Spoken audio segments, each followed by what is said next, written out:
Mrs Twit. Doedd Mrs Twit ddim gwell na'i gŵr.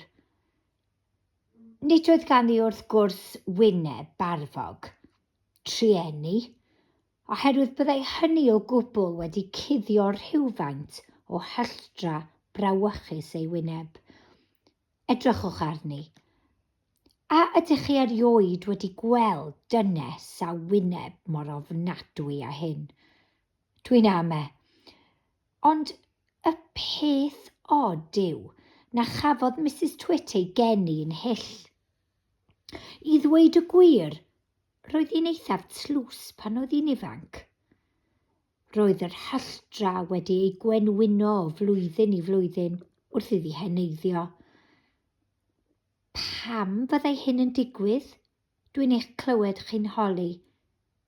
Wel, fe ddwedaf wrthych pam. Os oes gan berson feddwl hyll, mae'n dechrau dangos ar ei wyneb. A pan mae gan berson feddyliau hyll bob dydd, bob wythnos, bob blwyddyn, mae'r wyneb yn mynd yn fwy hyll ac yn hyllach, nes iddo fod yn anodd iawn edrych arno.